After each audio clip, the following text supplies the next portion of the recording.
Naging makatotohanan nga ang expose ni Maharlika na umano'y may utos kay Kilay na harangin or pigilin itong pagdinig sa Senado patungkol sa isyu ng extrajudicial killing at umano'y mga allegation na nagkaroon nga po ng reward system para sa mga pulis na kung sino mang makapatay ng isang drogista o sino mang sangkot sa kalakaran ng illegal na droga noong panahon ni PRRD. At ngayon, ito ay gustong pigilan nga ni Escudero at actually hindi lang po si Escudero ang nagsalita, kundi pati na rin po itong mga kaalyado nila, kagaya ni Jingo Estrada. At ngayon nagbida-bida naman itong si Risa Ontiveros na ang gusto ni Ontiveros na kung magkaroon mano ng pagdinig, sa kanya na lang ibibigay. Ngunit may panawagan po itong si Miss Cathy Binag. Panoorin natin. Gawin nyo lang. Kasi like just do your job, then kasi droga to eh. 'Di ba? We're not talking about lang nakawan, malaking bagay. Pero this is drug addiction. This is like, we're talking about like, alam mo, ito nga yung sinasabi ko. I'm not naman na dinidiscredit ko yung mga namatay. Okay? Pero hindi nyo alam yung epekto ng drugs. Yung isang drug addict, ang dami niyang pwedeng gawin. In just, few minutes, pwede siyang mang-rape, pwede siyang mamatay, ang dami lang pwedeng maging biktima. So sa akin, yung PIDEA leaks, ituloy nyo. At saka kung alam mo, Cheese, kung mag-file man ng investigation si Senator Bato about it also, pag sasabihin nyo bias, no, nandiyan naman kayo to balance everything. If you think na hindi magiging okay, you can vote it na, tigilan na natin to. Senator Bato is being biased, whatever, right? So you can do it. Just, parang kung talagang wala kayong yan sa Senate or whoever, kung wala kayong kinatatakutan, payagan nyo yung investigasyon na to. Kasi again and again, fair and square dapat tayo. Pagka sa boxing, pag nag-umpisa ang sa court, dapat pantay muna. Sayaan yung kayo mismo ang sumagot, ang taong mamamayang Pilipino ang mangusga. And kasi hindi pwedeng one way lang, di ba? Tanungin ko kay Cathy pa. Ano sa tingin nyo, bakit takot na takot ang gobyernong ito na magkaroon ng hiwalay na investigasyon sa Senado? Alam nyo, mga kababayan po natin, tama po yung sinasabi ni Miss Cathy Binag na hayaan nila yung tao ang humusga, huwag nilang harangin, huwag nilang tanggalin po itong Senator Bato o Senator Bongo, no, na magkaroon po ng investigation. At kung mapunta man ang investigation na ito, ulitin ko po, kay Senator Bato or kay Senator Bongo, is mas maganda po yun. Dahil una, directly po sa kanila ang mga allegation, kagaya ng umano'y reward system, na ang sangkot naman po ay Senator Bongo. Kagaya naman po sa mga umano'y inutusan ni Senator Bato, itong si Kerwin Espinosa, na para idawit daw po itong si Laila de Lima. So, directly masagot ni Senator Bato.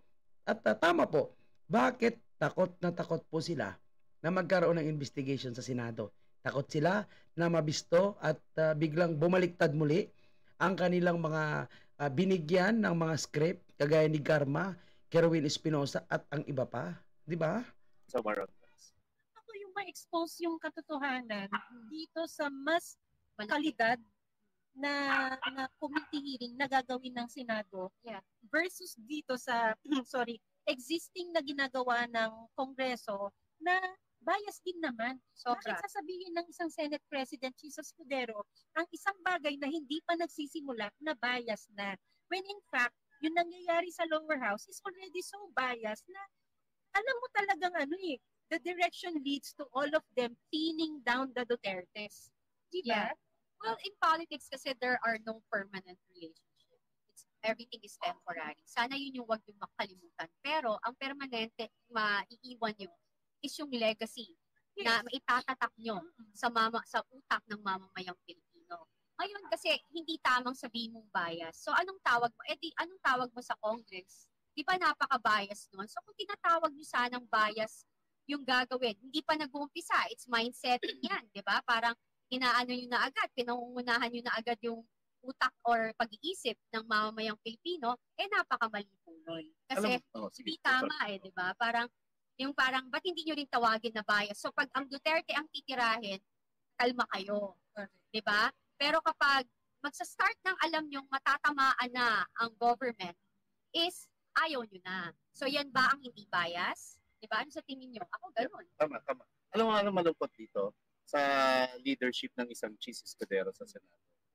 Bilang Senate President, dapat nagpapakita siya ng katatagan or nagpapakita siya ng suporta sa mga senador niya na alam niyang inaatake sa kabilang chamber, sa Kongreso. Na alam niya na ang direksyon ng investigation ay patungkol sa dalawang senador niya, particular si Senator Bato de la Rosa at Senator Bongo, na dapat kahit paano proteksyon, binibigyan niya ng tamang proteksyon, yung proteksyon na yun na dapat ikonsidera nila na merong batas at merong proseso sa batas na huwag basta-basta huhusgahan yung members ng 19th Congress sa ilalim ng pamumuno ng isang Senate President, Chis Escudero. So alam natin mga kababayan, obvious naman talaga ang ginagawa nitong si Escudero. So alam naman natin kung sino lagi yung kasama niya, si Kokak or si Marcos Jr. So siyempre, kapag pumabor yan sa kanila at ikakasira ng mga Duterte, so talagang hayaan na lang nila yan.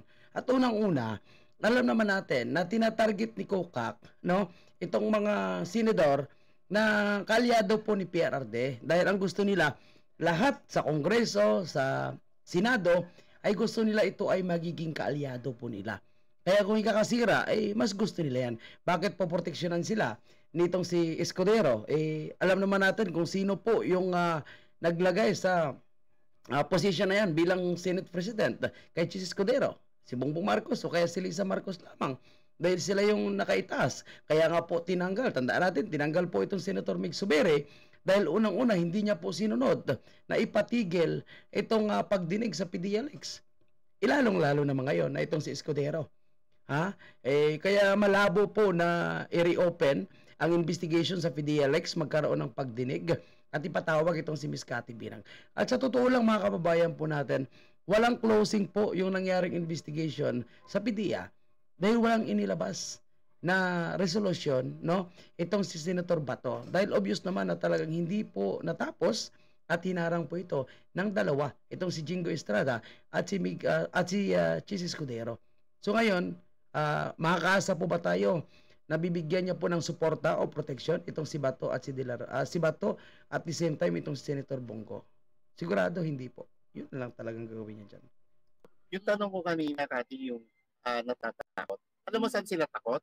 Kasi dito sa Senate investigation na ipatatawag ni Senator Bongo, yung dalawang choices, Senator Bongo and Senator Bato de la Rosa. It's either pagbigyan yung kahilingan mo, Senator Bongo, na magkaroon ng hiwalay na investigation sa war on drugs or pwedeng buhayin uli talaga ni Senator Bato de la Rosa yung PDEA leaks investigation. Ngayon, ang kinakatakot nila, pag pinatawag ang isang Pangulong Rodrigo Roa Duterte at doon mismo sa investigasyon na yon, sabihin ni PRRD na alam nyo ba sa drug matrix kasama ang isang Marcos Jr. at nakiusap, naglulumuhod ang isang Senator Amy Marcos para lamang hindi siya para matanggal sa drug matrix. Kasi Miss Cathy, Marlon, yan na lang ang missing link actually. Ay missing link na hinihintay natin na sabihin ng isang PRRD. Una na niyang nasambit sa pinakaunang maisog, Marlon, sa Davao na ang nakaupong presidente ay banga. Diba? Una niya nasabi yun. Pero at hindi niya sasabihin, ipagkat lang kita, hindi niya sasabihin yun ng walang batayan. Then alam natin, bilang isang president, nasa kanya lahat ng resources na kung anong information ang gusto niya makuha sa isang tao. At lumabas ang isang Jonathan Morales, na former PDEA agent, na nag-handle nung dapat operation na mangyayari yun. Pinatotohanan ng mga nangyari.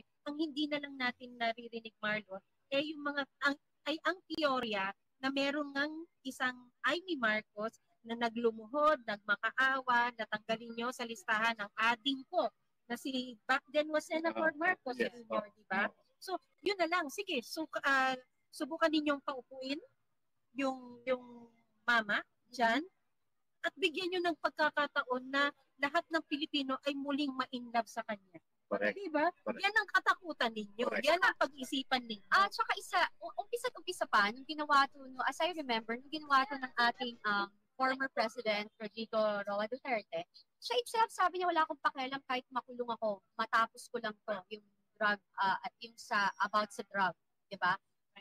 Basically, when you try to think about it, handa siya talaga. Handa siya, alam niya kung paano niya gagawin. Alam niya, kaya ang lakas din ng loob niya na, sige, tawagin niyo ako. Kasi alam niya for sure na mapapaya itong mga taong to na nagtatry na idikdikin siya at talagang pasamain siya sa lahat sa ginawa niya. At alam mo, So, ayan po ha, mga kababayan po natin, no?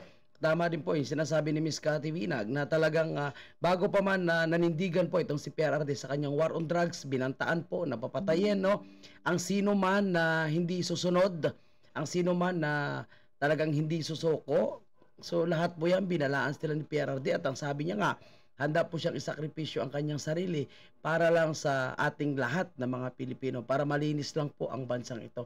No? At kita natin kung ano po yung kaibahan nitong Marcos Jr. na napakadamot, napakamata pobre, no? Na kita natin ngayon na kahit tayo po ng mga ordinaryong Pilipino na nagsuporta, bumoto sa kanya, ay pinagdadamutan po ngayon nitong si Marcos Jr.